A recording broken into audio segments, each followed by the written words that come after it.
네, 안녕하세요. 김치버스 프로젝트 진행하고 있는 류시영입니다. 반갑습니다. 이게 넘기는 건가요? 김치버스 다들 알고 계신가요, 혹시? 네, 역시 푸드트럭에 관심 많은 분들이다 보니까 제가 강연 같은 거를 가면 이제 김치버스 잘 모르시는 분들도 많거든요. 제가 2011년부터 처음 프로젝트를 진행을 했었고요. 김치버스는 말 그대로 김치버스예요. 처음에는 뭐 한국의 김치를 알리겠다, 한식을 세계화하겠다, 푸드트럭을 해보겠다 이렇게 해서 시작됐던 프로젝트는 아니었고요. 2009년에 처음 기획했던 당시에는 그냥 자동차 세계 일주였고, 자동차 세계 일주, 근데 차에 이름을 붙이자라고 생각을 해서 이름을 붙이는 과정에서 한국을 나타내는 어떤 단어가 없을까. 제가 요리를 전공하다 보니까 김치라는 단어를 하게 됐고, 그리고 세계 어딜 가도 통용되는 단어 뭐가 없을까. 버스. 이렇게 두 개를 합치다 보니까 거기에서 아이디어들이 좀 나왔던 것 같아요. 그래서 외국에서 김치를 팔아볼까? 외국에서 김치로 요리를 해볼까? 아니면 외국에서만 나는 채소로 김치를 담그면서 여행을 해볼까? 뭐 이런 식으로 처음 시작했었고요. 2011년에 운 좋게도 몇 군데 기업의 후원을 받아서 처음 400일간의 세계 일주를 시작하게 됐습니다. 말 그대로 빨간색 캠핑카에 김치 냉장고, 뭐 김치, 그리고 한국 음식 문화를 알리기 위한 뭐 홍보 전단이라든지 이런 걸 싣고 출발을 했고요. 우리나라에서 출발해서 러시아 블라디보스톡으로 가서 시베리아 횡단하고 유럽에서 8개월, 그리고 다시 북미로 배로 이동을 해서 북미 쪽에서 5개월, 이렇게 처음 400일을 하고 왔는데, 그때는 말 그대로 그냥 400일간의 세계 일주였어요. 뭐 한국을 알리겠다는 그런 것들보다도 어떻게 보면 세계 일주의 수단이었는데, 이 프로젝트를 하면서 외국에 알린다는 것 자체에 애국심이라든지 좀 책임감, 자부심 이런 것들을 많이 느끼게 됐고, 준비를 하면서도 김치에 대해서라든지 아니면 한국 음식 문화에 대해서 많이 공부를 하게 됐고요. 그래서 처음 400일 같은 경우는 알리기 위해서 떠났던 프로젝트가 아니었고요. 떠나서 알린 그런 자유로운 프로젝트였습니다. 이따 뭐 사례 같은 것도 몇 개 보여드릴 텐데요. 그렇게 하고 나서 같은 차량으로 이제 시즌 2, 시즌 3 이렇게 마치고 나서 3번의 프로젝트를 하고 났더니 이 프로젝트를 계속 이어가겠다는 생각이었고, 그리고 이 프로젝트를 계속 이어나가기 위해서는 후원으로만 이루어질 수가 없더라고요. 그래서 비즈니스 모델을 찾았고요. 2012년부터 원래 처음 하고 싶었던 푸드트럭이었는데 그때는 법 관련한 조항 자체도 없었죠. 근데 제가 2014년 8월에 이제 돌아왔을 때는 푸드트럭 관련한 법규들이 어쨌거나 수면 위로 많이 올라왔고, 저희가 이제 푸드트럭을 하기 위해서 준비를 했는데, 그것도 뭐 이따 설명드리겠지만 저희 차량으로는 사실 합법적인 푸드트럭을 할 수가 없었거든요. 그래서 이제 신사동에서 가로수길에서 팝업 레스토랑을 하면서 뭔가 메뉴적인 것들을 좀 만들어 갔고, 그때부터 이제 2015년 4월, 작년 4월부터 푸드트럭을 런칭해서 진행을 하고 있습니다. 말 그대로 해외에서 진행했던 시즌 1, 2, 3, 4까지 이루어졌던 푸드트럭 행사 같은 경우는 전체 다 후원으로 이루어졌고요. 지금 하고 있는 영리 프로젝트인 서울 프로젝트 같은 경우는 개인 출자로 해서 영리 프로젝트를 진행을 하고 있습니다. 네. 외국에서는 말 그대로 다니다가 자연스럽게 처음 진행을 하다 보니까 교민분들이라든지 아니면 유학생분들, 현지에서 계시는 원래 뭐 계셨던 분들이 도움을 많이 주셨어요. 그래서 현지 유학생 뭐 조리학교, 예를 들면 유명한 미국의 CIA라든지 캐나다의 조지 브라운 컬리지라든지 뭐 프랑스의 폴 보키즈라든지 이런 데서 저희가 한식을 알릴 수 있는 그런 강연이라든지 김장 담그는 그런 행사, 그리고 한식 까나페라든지 이렇게 한입 크기로 외국의 퓨전으로 했던 행사들을 많이 할 수가 있었고요. 그리고 차량이 워낙 눈에 띄는 차다 보니까 차량을 통해서 도심이라든지 이런 곳에서 가두 홍보를 할 수가 있었고요. 그리고 저희가 제일 많이 했던 거는 게릴라 홍보랑 시식 행사인데요. 외국을 600일 동안 이렇게 다니면서 어떻게 보면 법적인 그런 제재를 받지 않았던 이유 중에 하나는 저희가 시식 행사였고, 그것이 뭐 영리를 목적으로 했던 것이 아니었고 판매가 아니었기 때문에 이렇게 할 수가 있었던 것이기도 하고요. 그래서 저희가 34개국을 다니면서 뭐 돈을 받고 팔았던 적은 한 번도 없는데, 뭐 김치를 가지고 퓨전 요리를 하기도 하고 아니면 한국 사람들이 먹는 그런 음식 그대로를 보여주기도 했고요. 그리고 그런 것들에서 조금 더 앞서 나가서 현지의 유명한 음식점들, 뭐 프랑스 파리라든지 아니면은 일본의 우동 장인이라든지 폴란드에 있는 한식당 이런 곳이랑 연계해서 같이 콜라보레이션으로 홍보 행사를 하기도 했고요.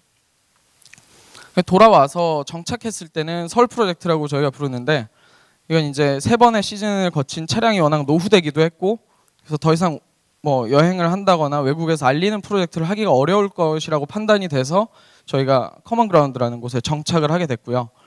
이거는 한국에서는 많이 없어지고 있는 그런 김장 문화를 조금 더 다르게 해석할 수는 없을까? 김치를 좋아하게 할 수는 없을까? 우리가 외국에서 했었던 그런 김치 요리들을 한국에서도 해볼 수 있지 않을까라는 생각으로 진행을 하게 됐고, 영리랑 비영리 프로젝트 2개를 동시에 이어가고 있어요. 말 그대로 올해도 시즌5 프로젝트를 기획을 하고 있는데, 리우데자네이루 올림픽에서 김치버스가 또 브라질을 누비면서 외국에 한국 음식이라든지 이런 것들을 알리면서 영리 프로젝트를 홍보하기도 하고요. 마찬가지로 영리 프로젝트를 진행을 하면서도 비영리 프로젝트, 외국에서 홍보하는 것들을 같이 연계 홍보를 하는 게 제 목표고요. 근데 계속 들었던 생각이 이런 거죠. 김치버스는 과연 그럼 푸드트럭인가? 외국에서는 실제로 영업을 하지 않았죠. 그러니까 뭐 푸드트럭이라고 하지 않을 수도 있고요. 한국에서도 마찬가지로 푸드트럭으로 허가받은 차량이 아닙니다. 저희 차량이 카운티 모델인데요. 워낙 차량이 크다 보니까, 원래 캠핑카 모태로 돼 있다 보니까 우리나라에서 지금 법적으로 허용하는 그 크기를 너무 벗어났고, 그리고 저희가 이곳에 지금 정착한 이유도 어떤 사유지에서 푸드트럭으로 허가 날 수 없지만 형태적인 거를 불가하더라도 전체적인 건축의 증축 형태로 일반 음식점으로 지금 영업을 하고 있어요. 그래서 푸드트럭으로 된 게 아니라 엔진도 떼고 그 내장재라든지 이런 것들을 일반 건축물 허가에 맞춰서 진행을 하게 된 거죠. 실제로 그렇게 하는 것들이, 과정들이 아마 굉장히 어려울 거라고 생각을 해요. 개인적으로 하기도 어렵고요. 근데 커먼그라운드 같은 경우는 코롱이라는 그룹에서 원래 진행을 했던 프로젝트였고, 사유지에서 여러 가지 뭐 제약이 있었지만 그런 것들을 많이 풀어주다 보니까 저희가 이렇게 하게 됐습니다. 저희가 작년 4월부터 시작을 해서 영리 프로젝트 같은 경우는 아직 1년이 되지 않았어요. 그래서 푸드트럭이 뭐 어떻다, 좋다, 나쁘다, 저희가 실제 작은 푸드트럭을 가지고 우리나라에서 돌아다니면서 영업을 했던 것이 아니지만 그래도 만났던 분들, 그리고 저희가 여기서 했던 것들, 그런 경험에서 제가 생각했던 푸드트럭의 장점, 단점, 그리고 외국 사례들을 간략하게 소개를 하려고 해요. 푸드트럭의 장점은 아무래도 초기 비용이 적게 든다는 거였죠. 저희 역시도 외국에서 했었던 거를 그대로 가지고 와서 뭔가 할 수 없을까. 푸드트럭이라는 테두리 안에서는 사실 할 수 있는 게 없었어요. 그래서 제가 처음 생각했던 거는 그냥 차를 건물 안에 집어넣어야겠다라는 생각이었죠. 층고가 높은 1층에 그냥 집어넣고, 차는 어떻게 보면 보여지는 인테리어라면 조리라든지 그런 뭐 위생 관련한 법적인 테두리 안에서 할 수 있는 것들. 근데 그러다 보면 워낙 뭐 이 비용이 많이 들잖아요.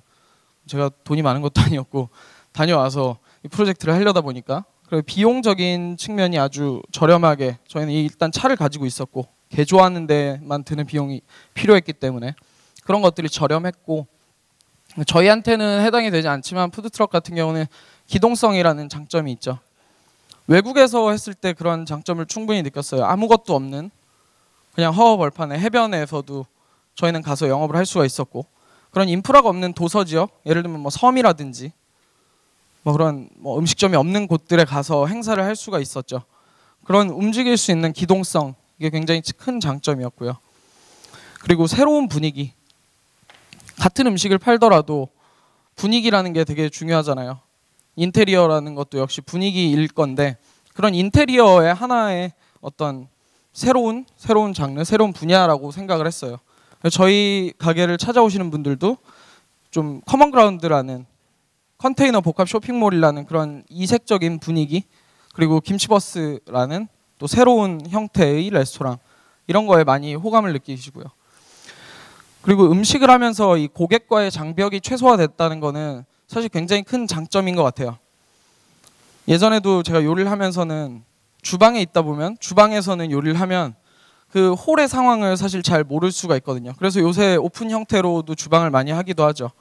근데 오픈 형태의 주방을 사실 뛰어넘은 게 푸드트럭의 주방이라고 생각을 하시면 돼요. 손님과 좀 더 직접적으로 소통을 할 수가 있고, 손님의 니즈를 정확하게 파악해서 새로운 것들을 만들 수 있다는 장점이 있죠. 반면 단점도 여러 가지가 있는데요.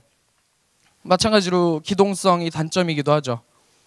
우리나라에서는 현재 차량의 라이센스가 나오는 게 아니라 그 필지에 이제 허가가 나오죠. 영업을 할 수 있는 장소에 허가를 받아야 되고, 그 장소를 만약 벗어나서 영업을 한다면 그거는 불법이니까 실제로 할 수가 없죠. 그렇게 묶여 있다 보면 사실 다른 것들이랑 과연 다른 점포랑 다른 점이 무엇인가라는 생각도 하게 되고, 물론 행사라든지 축제 이런 때 임시적으로 허가가 나기 때문에 그 장소를 벗어나서 축제 장소에서 뭐 행사를 하기도 하죠. 하지만 그런 것들은 일회성이라고 생각을 해요. 계속 이어갈 수도 있겠지만 축제를 계속 따라다니는 것이 아니라 어떤 공간이 분명 필요한데 그 공간 그런 것들을 자기가 마음대로 설정하기 어렵다는 것, 뭐 이거는 제도적인 문제인데 어쨌거나. 그리고 기후의 영향이 굉장히 크더라고요. 미국이라든지 다른 나라들을 보면 기후의 영향을 별로 안 받는 나라도 물론 있어요. 근데 우리나라처럼 사계절이 있고 여름엔 엄청 덥고 겨울엔 지금 엄청 추워졌죠. 봄이라든지 가을은 굉장히 짧아졌고요. 근데 새로운 분위기도 좋고 고객과의 장벽을 최소화하는 것도 좋지만 실제로 날씨가 너무 추워지거나 아니면 비가 온다거나 눈이 온다거나 이랬을 때 매출이 정말 현저하게 떨어지는 그런 단점이 있고요. 그리고 차량 크기에 대한 단점이 있죠. 지금 우리나라 1.5톤 이렇게 제한이 있는데 이 정도 크기에서 여러 가지 다양한 요리를 하고 또 다양한 메뉴를 개성 있게 한다는 건 사실 쉽지 않은 일인 것 같아요. 아무래도 작은 공간 안에 물탱크도 있어야 되고요. 뭐 발전기도 있어야 되고 그 외에 팔기 위한 재료들이 또 있어야 되고요. 아무래도 그렇게 공간이 줄어들다 보면 위생적으로도 취약할 수밖에 없어지죠. 물을 많이 쓸 수가 없기 때문에. 아니면 그런 것들을 위생적인 것들을 보완을 한다고 하더라도 또 많이 팔 수 없죠. 재료들을 많이 쌓아놓을 수가 없기 때문에. 어쨌거나 차량 크기 같은 경우는 굉장히 큰 영향을 끼치는 것 같아요. 저도 다니면서 다양한 나라를 경험을 했고 외국에서 장사를 하거나 그러진 않았지만 미국 같은 경우 아니면 뭐 캐나다라든지 아니면 유럽, 그다음에 중국, 뭐 일본 이런 데 푸드트럭들을 많이 봐왔어요. 근데 그 중에서 그래도 제일 잘 되고 있는 곳이 미국이죠. 실제로 푸드트럭 비즈니스를 시작한 지 10년보다 좀 더 됐는지도 모르겠는데 뭐 많이 활성화된 거는 10년 전부터라고 생각을 하면 되고요. 우리나라는 아직 1년, 이제 2년 이 정도 채 되지 않았죠. 10년 전부터 하다 보니까 LA 근교만 해도 엄청나게 많은 푸드트럭들이 있고 또 뉴욕 같은 경우도 굉장히 많은 푸드트럭들이 있어요. 시애틀 마찬가지고 밴쿠버, 캐나다 쪽도 많이 있고요. 근데 외국이랑 우리나라의 사례를 비교를 하면서 생각을 해봤는데 아무래도 문화적인 차이가 있겠죠. 뭐 미국 같은 경우는 워낙 도로도 넓고 여러 가지 오래됐던 것들도 있고 차량 크기 같은 경우도 굉장히 커요. 그러다 보니까 다양한 메뉴들을 할 수 있게 되죠. 저희 같은 경우도 2.5평 정도 되는데 차례가 그 안에서 할 수 있는 요리가 굉장히 많거든요. 그리고 저희 같은 경우는 고정형이다 보니까 수도관이라든지 가스, 후드 이런 것들이 잘 돼 있어요. 연결이 돼 있다 보니까 물도 마음껏 쓸 수 있고 그러다 보니까 다양한 요리들을 할 수가 있는 장점이 있었는데 실제 우리나라의 푸드트럭 같은 경우는 그런 장점을 살리기는 좀 어렵죠. 근데 미국 같은 경우도 마찬가지로 그냥 막 영업을 하는 건 아니더라고요. 저도 몇 군데 사례를 봤더니 뉴욕 같은 경우 굉장히 까다로운 헬스 퍼밋이 있고요. 어느 정도 까다롭냐면 수시로 위생 검사가 나와서 A, B, C 등급을 매기는 건 당연하고 그리고 영업을 하기 위해서는 그 근처 200m, 반경 200m 안에 고객들이 쓸 수 있는 화장실을 확보를 해야 된다든지 아니면 몇 도씨 이상의 물, 몇 도씨 이하의 물 이것이 두 종류로 나오는 그런 물탱크를 가지고 있어야 하고 그리고 그런 것들을 조리를 하고 깔끔하게 하기 위해서 그 공급을 할 수 있는 창고 같은 서플라이 키친을 보유를 해야 된다. 이런 것들이 뭐 법으로 명시가 돼 있죠. 서플라이 키친이라 하면 그런 거예요. 재료를 소분할 수 있는 곳이죠. 예를 들면 뭐 파가 들어온다고 하면 파를 그 좁은 차 안에서 막 흙을 닦아내고 그걸 썰어가지고 다시 소분해 넣고 이런 모든 과정들을 하기에는 물이라든지 전기라든지 여러 가지 제약이 많은데 그런 과정들을 할 수 있는 그런 중간 공급처 같은 곳이죠. 뭐 재료 같은 것도 넣어놓을 수가 있고 예를 들면 그런 것들 그리고 보험 같은 경우도 굉장히 까다롭게 여러 가지로 규정돼 있고요. 그러다 보니까 조금 더 다양한 메뉴를 레스토랑처럼 이렇게 보여줄 수 있는 건 있는 것 같아요. 장점이. 그래서 서플라이 키친에서 했던 거를 가지고 와서 판매를 하다 보니까 조금 더 많은 음식을 팔 수도 있고, 또 그리고 움직일 수 있다. 차에 라이센스가 나온다는 것 자체로 움직일 수 있기 때문에 뭐 월요일 날은 여기가 장사가 잘 되니까 이쪽으로 가고, 화요일 날은 저쪽으로 가고, 물론 아무데나 뭐 될 수 있는 것도 아니죠. 허가난 장소가 있고, 한 장소에서 1시간 이상 혹은 2시간 이상, 주마다 법들이 다 다르긴 하지만 그 이상 파킹을 하게 되면 벌금이 뭐 $3,000 이런 식으로 나오기도 하고, 그런 여러 가지 제도적 장치들이 분명 많이 있고 그 안에서 푸드트럭들이 영업을 하고 있고요. 그래서 사실 단순하게 외국은 이런데 우리나라는 이렇다라고 비교하기는 굉장히 어려운 것 같아요. 그들의 문화가 다르고 또 우리나라의 또 문화가 다르다 보니까, 우리나라는 푸드트럭이 자리 잡기 시작한 게 얼마 되지도 않았고 법제도들이 그렇게 많지도 않죠. 그리고 기존에 있던 푸드트럭이라고 하기엔 뭐 스낵카라든지 뭐 순대라든지 떡볶이 이런 것들을 파는 그런 조그마한 차 같은 경우는 위생적으로 지저분하다라는 인식들이 많이 있고 가격이 비싸서는 안 된다라는 장벽들이 많이 있긴 한데, 그런 것들을 개성이라든지 아니면 스토리라든지 이런 것들로 많이 풀어나간다면 조금 더 긍정적으로 푸드트럭이 발전할 수 있지 않을까, 네, 그렇게 생각합니다. 제 강연은 여기까지고요. 네. 질문.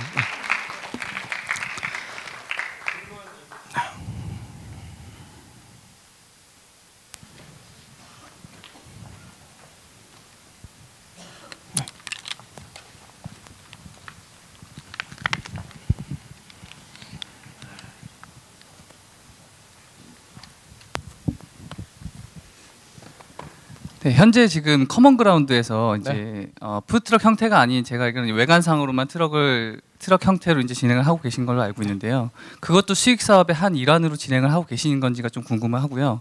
그리고 실제 푸드트럭이라는 건 이동성을 좀 활용해서 이제 수익 사업을 해야 되는데 고전적인 장소에서 이제 영업을 하고 계시잖아요. 그 부분을 해결해야 될 과제로 보시는 건지, 아니면은 한국에서는 푸드트럭이라는 어떤 제한적인 환경이 너무 많다 보니까 그런 공간적인 픽스된 공간에서 영업하는 것도 좀 고려를 해봐야 되는 건지에 대해서 좀 듣고 싶습니다. 네. 커먼그라운드에서 현재 영업하고 있는 거는 수익 사업이고요. 그 비영리 외국에서 하는 것들, 그런 것들이랑 별개로 운영을 하고 있고요. 연계 홍보를 하는 거는 같이 하고 있는데 뭐 완전 별개인 거죠. 그러다 보니까 후원을 받거나 뭐 김치를 후원 받는다거나 뭐 이런 것들이 아니라 개인 출자로 장사를 하고 있는 거고요. 그리고 또 한 가지, 커먼그라운드는 고정형이죠. 근데 푸드트럭이 기동성이 있어야 하는 이유가, 기동성이 가장 중요한 이유 중에 하나는 저는 수익성이라고 생각을 해요. 오늘은 여기가 장사가 잘 되니까 여기에 가면 좋고, 내일은 저기가 축제니까 저기를 가면 좋죠. 근데 커먼그라운드 같은 경우는 저는 좀 특수한 케이스라고 생각을 했어요. 많은 사람들이 올 수 있는 곳에 만약 푸드트럭이 자리한다면, 그곳에 계속 그리고 있어도 된다면, 그런 것들이 또 다른 상권에 영향을 미치지 않는다면, 그리고 그것이 허가된 상권이라면, 그렇다면 저는 사실 푸드트럭 같은 경우도 고정형일 수 있다라고 생각을 하는 거죠. 근데 현재 푸드트럭이 영업할 수 있는 그런 공간들, 허가 날 수 있는 그런 공간들이 실제 수익성, 365일 사람들이 많이 다닌다거나 그런 곳이 별로 없죠.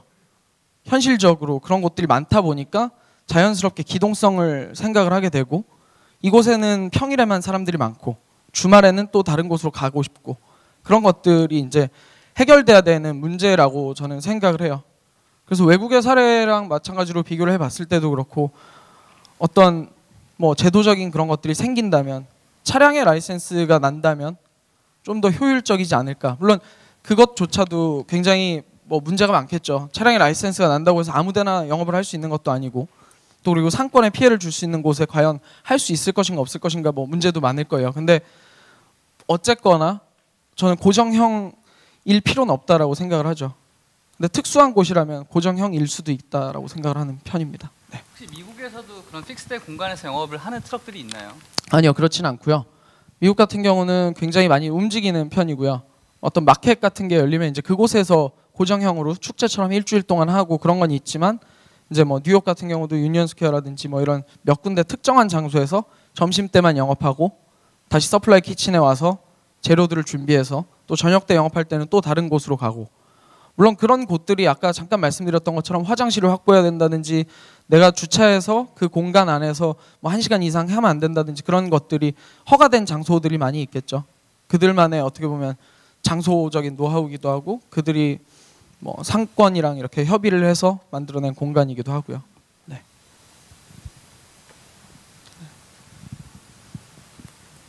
질문 하나 더.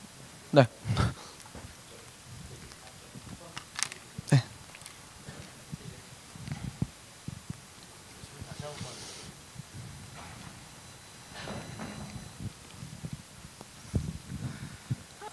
안녕하세요. 네. 저는 슬푸드 청년 네트워크에서 활동을 하고 있는 전지인이라고 하고요. 저는 푸드트럭에 대한 얘기보다 그 김치를 세계에서 알리는 일을 하시면서 느꼈던 점이나 그런 걸 좀 물어보려고 해요. 그래서 혹시 저희도 이제 전 세계 한 41개국에 있는 네트워킹 친구들과 각국의 전통에 대한 음식이나 발효 음식에 대해서 서로 공유를 하고요. 이야기를 하는데 작년 같은 경우에도 아시아에 있는 많은 친구들이 와서 한국 음식을 먹고 그랬어요. 근데 솔직히 뭐 각국 나라마다 먹는 음식도 다르고 문화도 다르니까 좀 이렇게 소화하기 어렵다고 해야 되나? 한국 음식이 솔직히 한국 음식이 다른 나라의 음식보다 소화하기 어렵다고 생각이 들어요. 동남아나 향신료 같은 경우는 유럽에서도 많이 사용하지만 우리나라 같은 경우는 좀 특이하다고 생각하는데 혹시 김치를 알리시면서 어떤 인상 깊었던 것들이나 아니면 외국인들에게 김치를 알리게 된다면 많은 이제 셰프들이 이제 한식을 알리려고 노력을 하는데 외국인들한테 김치를 알린다면은 이런 거는 좀 고려했으면 좋겠다나 뭐 생각했으면 좋겠다나 그런 거 생각한 게 있으시면은 말씀 좀 해주세요. 뭐 다양한 방법이 있는 것 같아요. 한식을 알리거나 한식을 세계화하겠다, 김치를 알리겠다 이런 것들이 다양한 방법들이 있는데, 근데 제가 선택했던 방법은 이런 거였어요.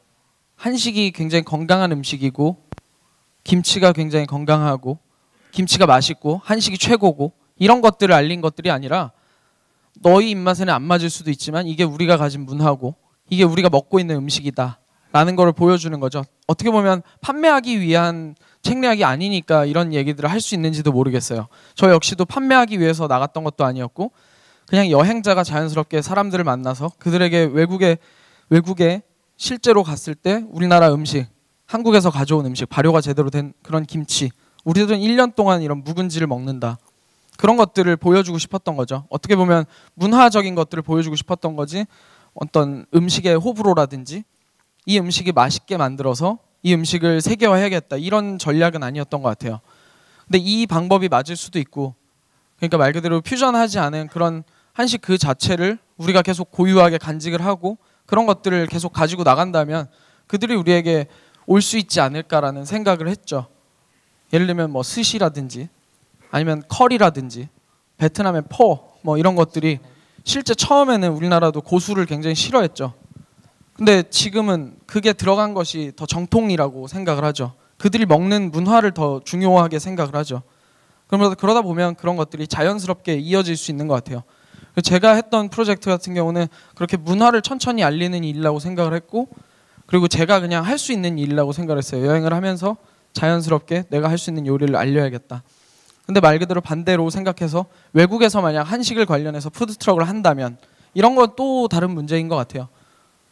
왜냐하면 그건 수익성이 분명 필요한 사업이고 그리고 그들의 입맛에 어느 정도 현지화된 그런 요리 조리법 뭐 이런 것들이 필요하다 보니까 그래서 그 부분 같은 경우는 뭐 다양한 의견이 있을 것 같아요. 근데 제가 생각했던 거는 아까 말씀드렸던 것처럼 전자입니다. 네.